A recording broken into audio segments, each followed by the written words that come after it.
end of the day, we're all individuals, and the decisions we make, we have to live with those. And I think I've said this in a prior episode, but we have to be able to look at ourselves in the mirror. And if you can't look at yourself in that mirror and be able to smile at you and be proud of who you are and who God created, then there's a problem. So let's focus on us as the individual. That's my take on it, and not as a group, because if we make the right individual decisions, then the group thing will take care of itself.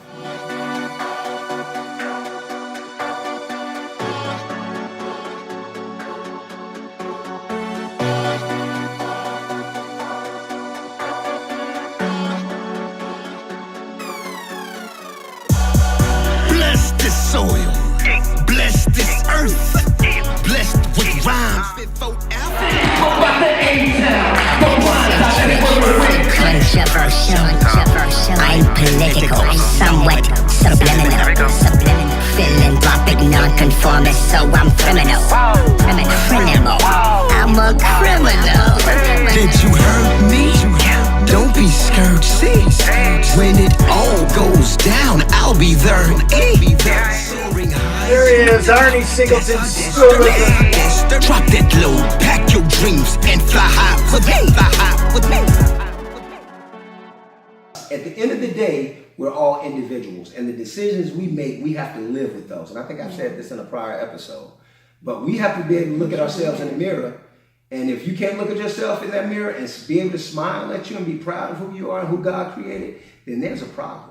So let's focus on us as the individual. That's my take on it, and not as a group, because if we make the right individual decisions, then the group thing will take care of itself. And we have all kinds of different groups. We got the individual first, we got then you can say the community group, then you got the group as you got this pride as a city and state. You always got all these groups, and then that group thing could creep in there. You got the racial group, and you got the country group, like you got this pride, this national pride. I'd like to say this too, because I know this is 2 episodes, so we have a little bit more time now because we're going to carry over. But one of the things that people used to ask us often when we lived in Paulding County, because people's idea was that Paulding County was behind the curve in terms of Is that the county? But we loved it though. We loved Paulding when we were there. We just had incidents just like. We absolutely love Paulding County. I didn't have incidents. You had that one incident, and that was all that we experienced. Yeah. And that's kind of where I was going with it. You know, people would always ask us, is the county racist? Do you guys have to deal with a whole bunch of this and a whole bunch of that? And my answer was always no, and especially up until that situation. This is before stardom, and this is before stardom too. Like definitely not now, because a lot of more people recognize me, and so I don't have to deal with it as much as I used to. No. But before then, as you said, as much as you used to. What do you mean by that? The incidents where if I got a certain type of energy, perhaps not, I won't say it's racism, but certain type of negativity. It could come from black people or white people, whatever. That's what you were about to touch on. That's exactly what I was about to touch on. It was negative energy, and it wasn't racial energy. It was negative energy. What's that? It wasn't definitively racist or not racial definitive, energy. so therefore I say no, it was not. Exactly. And my thing is, for me, with all of my experiences, I understand that the type of energy that I bring into a room or that I carry on my shoulders is the kind of energy that I get back in return. Boom. So if you go into an environment or a situation and you're feeling and thinking, there's some people that are probably racist in this environment, and you have this, you can't help but to exude the energy that you're feeling on the inside. Even if you're trying to smile through it, you're going to have... It's tougher.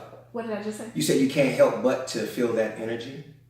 Oh, no, meaning that the people around you can't help but to feel that energy. You can't help but to exude the energy that you're feeling on the inside. So you can't, in other words, you can't cover up how you're feeling. Right. That energy is going to transfer. Right. It's going to translate. And so when you go into a certain environment feeling a certain way or having certain prejudices about certain situations, then people are going to feel that energy and feel as though they have to put up a wall and be a certain way because they're feeling your negative energy. And so you kind of help to perpetuate a problem, And so I think that for us in personal experience, I never had to deal with situations except for one that I can recall, and I told my husband told IronE about this, but only one that I could call that felt like it could have been prejudice. I won't say racist. I say prejudice, and and the woman was full of stereotypes. Obviously, full of stereotypes in terms of what to expect from me and of me.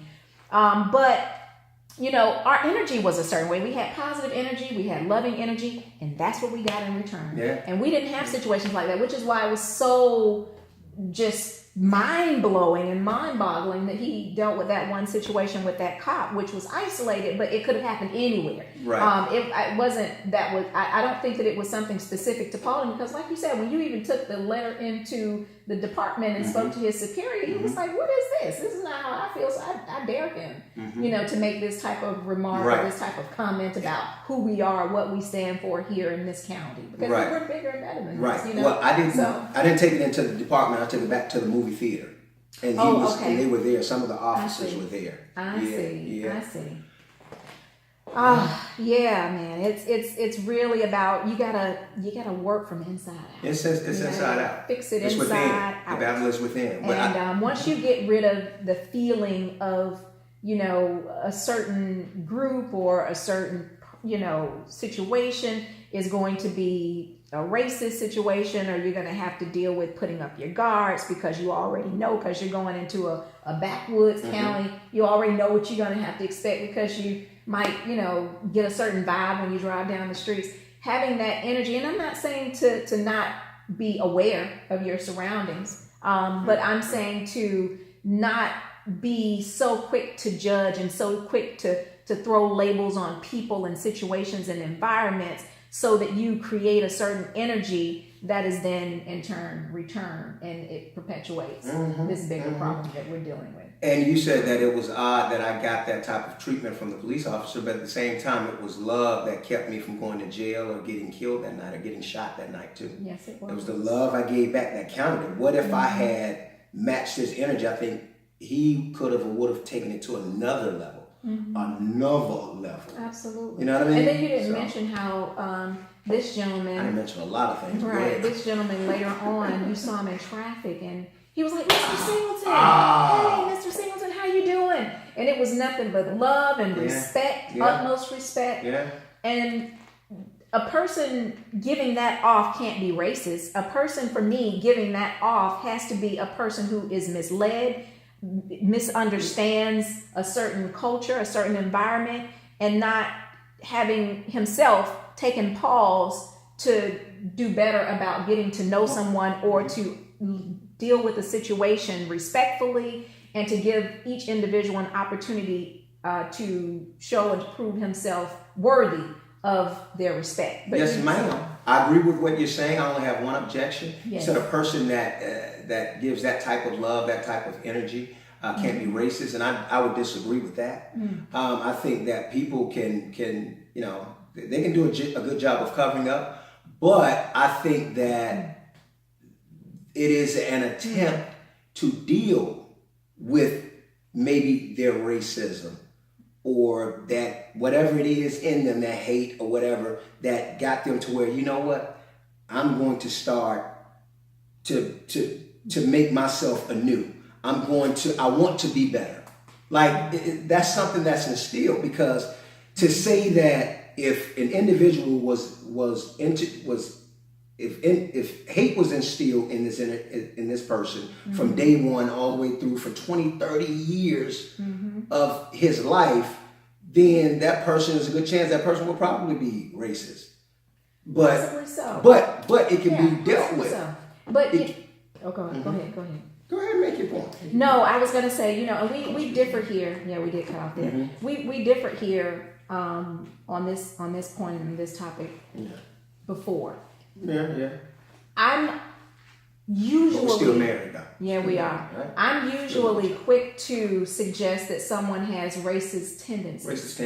But not very quick to classify someone as a racist. My idea and my view of someone who is racist is extremely extreme. It is to the point of taking a life extreme, to the point of deliberately and intentionally going out every day with the expectation that I want to kill somebody of this particular race, or I want the whole race eradicated. Or, it's to the extent of deeply rooted, something that's beyond humane. Is my idea of racist. Well, but I do think that a lot of people have racist tendencies. I think that a lot of people have been raised to feel and to believe a certain way. And then, of course, it conflicts with their conscience. And so they are, of course, I feel that every human being is capable of good, and every human being has love at the core. It may have a whole bunch of crud and crust on top of it, but that's there. That's at the core of every individual. But I think that, a lot of individuals that have racist tendencies, they have ultimately they try to do what is right by people, but they let their prejudices and their misinformation guide them into feeling and believing and acting a certain way that doesn't come across as respectful or loving. And we're all capable of saying mean and hateful things. I mean, look at siblings, look at husband and wives, look at mothers and daughters and sons, and look at all the relationships around us, and think about how many things that you said to somebody that you care about that was hateful or mean or painful and wrong.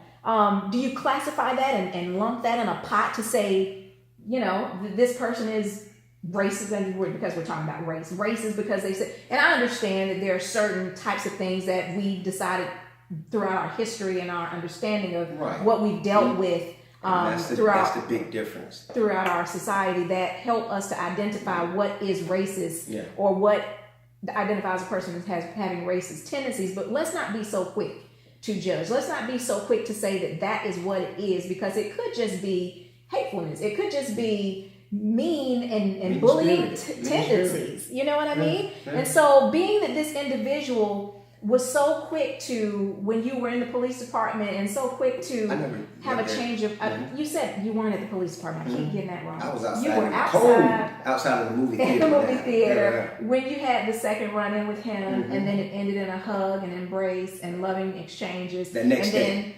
You saw him on the road, and then, he was so excited to see you. I think that is not, for me, that is not an individual who is racist as much as it's an individual who has racist tendencies because of what they've been taught, what they've been exposed to, what they failed to let go of, because they haven't had an opportunity to meet enough people of the opposite race to help them to understand that no, those classifications and those stereotypes don't fit. They need to be dispelled. And we have to do better about communicating and helping, embracing and understanding and showing empathy so that we can get past these things. You know what I mean? I was so misinformed coming up as a kid. My great grandmother, rest her soul, she had a certain perspective and a certain ideology and certain terms that she used for white people because she had personal experiences. Honky or crack? Both. But it was always, with the brow down, like you can't trust them, and they'll definitely get you, and they're out to get you this and they're out to get you that. And it's like, if I would have grown up embracing that ideology, and I understand that she had her reasoning, and it's because she was hurt. She had so many situations to where she had been disrespected and where she had just been spat on, probably literally. But it's a matter of trying to understand that it's a process, and we all have to get to a point to where, regardless of the pain that we experience, we have to ask ourselves, what am I doing to help fix it and to help to tear it down, to help to rid, the ills of our society of what is, what has helped to pain me in my upbringing. And so to perpetuate it is not helping. That's only going to, continue this cycle of hate and war and violence and, So we have to do better about allowing situations like you dealt with to motivate us into action and positive change. And so you use that situation to motivate you into action, to put down your truth, to tell your story to the right person at the right time, so that it could help to invoke change. Mm-hmm. And that's what happened immediately. Yeah. You know, and it was in a positive and loving and respectful way. Yeah. So he said he thought I was gonna call the NAACP. He was like, I said, what did you think I was gonna do? We started laughing and joking. Like, it was an amazing conversation we had. He's like, I didn't know. I thought you were gonna call the NAACP. And I said, oh, you thought I was gonna call it? Yeah, Rainbow Coalition. But we had a good laugh after that, and it felt good. We actually saw each other. He saw me. He finally saw me. I saw him the night before, and whatever he was going through. And I said, I recognize that, you know, you were probably having trouble at home. Maybe the wife probably, you know, you and the wife were probably bumping heads with each other. You just never know. But speaking like this, so much we didn't talk about, guys. So, you know, don't blame it on us. Blame it on time. But like you speaking about your grandmother, and of course I had those experiences. You're in the projects. I mean, you hear nigger cracker a lot. I mean, that was a part of the vernacular, you know. And when the term crack was used, it was used in the term of distrust. And hood, we got to get over there. We got to get to know each other. And I understand that is because you don't meet white people. You know, you don't meet white people. White people, I understand. You may not meet black people enough, so you have your way of describing them. You describe them a certain way. Say if you grown up in a trailer park. I saw a white woman look just like my mom. White woman in Paulding, walking down the street, walked like my mom and looked like her, but she was white. I said, oh my God, my mom had been gone. She had been dead for at least 10 years. So I know we're connected. That was another revelation I had. God told me that we're one. We're one and the same. We're interconnected. I was like, if that is not my mom, if this woman were not white, I would think that was my mom walking down the street. That's how revealing it was for me.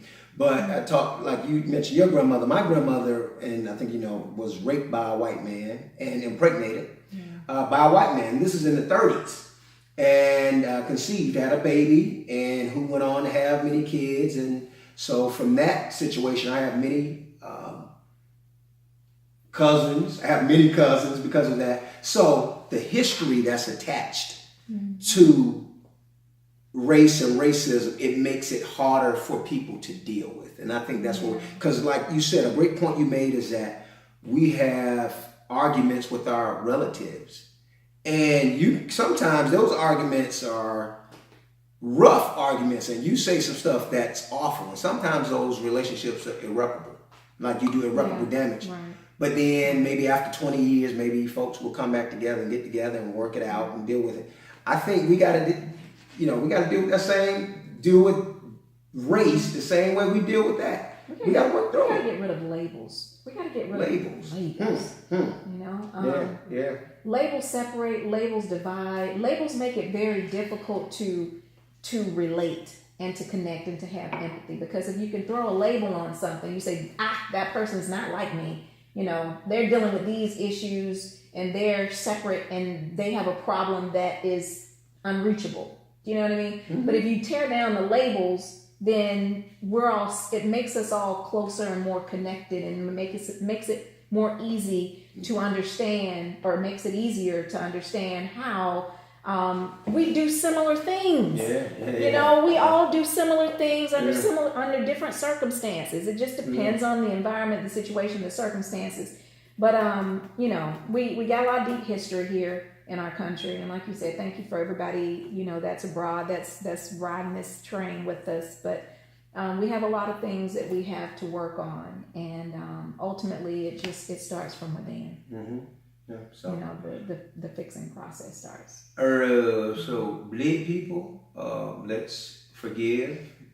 Let's not forget, but let's forgive. But we want to understand so that we don't go down the path anymore. And that's white people too. So let's not forget, so that we don't repeat the bad parts of our history. And white people, let's shake off all the stereotypes that have been instilled in us. And black people too. Because if you watch the news. Thank you, yeah. Jeez, if you watch the news and all of these videos, you watch enough internet, you start to think a certain way, you start to view people a certain way. we've got to really be mindful of how we're being programmed when we watch. Oh, we leave now Asian folk and Indians and Hispanics. Oh, y'all, all of us. We're all in this together. So we're all. I know they're like, hey, what about me? Hey, what about us? But yeah, so we've got to be mindful of that when we're watching something. Make sure that we don't internalize it to the point to where we just label a whole group of people based on one. And we understand that even when you're watching news, only a 30-minute broadcast, but the people that are producing the news tell the stories that they want to tell. So understand when you're watching the news is that it's not like there weren't 20 other stories that could have been told or 20 other similar situations. Those particular stories were chosen, not because that is it. That is the story, that is it, but because that's just what they chose to tell in that 30-minute cycle. So that's the reason why we got to be mindful of that so that we don't stereotype and understand that we're all human and we all have our frailties, we all have our fallacies, we all have the power to do right or to do wrong. We have the will, we have free will to do right, to do wrong, and just kind of keep that in mind and let's be better first from within. Starts with us as individuals, you know? That's my thing. And this is mainly for white people. I want you to answer this for me. White people, black people, like you said, these labels and stuff. But in an ideal world, that would be awesome. But today, some people may argue and say that we need those labels in order to be able to specify exactly what it is each group is dealing with. So, but that's another thing though too, and we can't really address that in this episode. But in college, another incident I was working on a show, my first professional show with this young man. He was a college student. We're dead and we need to. Okay. Yeah. Okay. I want to put this in there because I want white people to comment on this and let me know. But there was my colleague, my coworker. He was 22. I was 22, 23, working on a show. It was called Transitions, and it was a public television show, and it was about teaching high schoolers how to prepare for college, how to study, and all that stuff. And one particular day, he kept referring to me as black. Like, my birth name is Robert. He was like, Robert's black. And I was one of two black people. And there was an older black gentleman that was on set, and he was recording. And I was one of the actors in there. And there were 4 of us, and 3 of us were college students, and one was an older woman. But he kept saying, Robert's black. And I know y'all like, huh? What do you mean? Right. And that was my take on it. Like, what do you mean? I didn't understand when he first said it. And I said, oh, okay. All right. And then he came back and said, he said it about 10 times that day. And we're on the set. And, if you've been on a set, normally it's the actors that are talking. And then it's the crew around you. They have their little murmurs going, the little mumblings going on because they're trying to set up for the next shot. But it was so loud. And he just said, Robert's black. And he just kept saying it. I said, yeah. I said, I know. I said, what? Why are you saying that? And after about the 5th or 6th or 7th time, I was like, why do you keep saying that? I didn't know how to feel about it. But I want to know from y'all, what was that? Was that racist? Was it racial? What was it about it? And I was so young. I was one of the youngest people on set with college students, and they were all older adults. I just felt like somebody else should have stepped in my defense because I couldn't really speak for myself. And to this day, I've been trying to track that person down so I could ask him, like, what was that about? Why did you continue to say that? I'm so curious. So if anybody has an answer, and black people don't chime in, like, he was racist. No, just have an open mind. Have an open mind and just, give me your take on that because I am so curious about that. It befuddles me to this day. I never understood why he continued to say that. But on that note, guys, we encourage you all to love each other because it's free. I love you guys. Thank you so much. It's a good episode right here. Yep. Deuce. The American dream is what it's all about. White picket fence, a couple of whips, a couple of chicks, a couple of flakes. I'm for sure the division of Moses was not really really about keeping up with the Joneses. From me to you, you better know this, man. Let my people go, go, go. I'm eccentric, controversial. I'm political, somewhat subliminal. Philanthropic, non-conformist, so I'm criminal.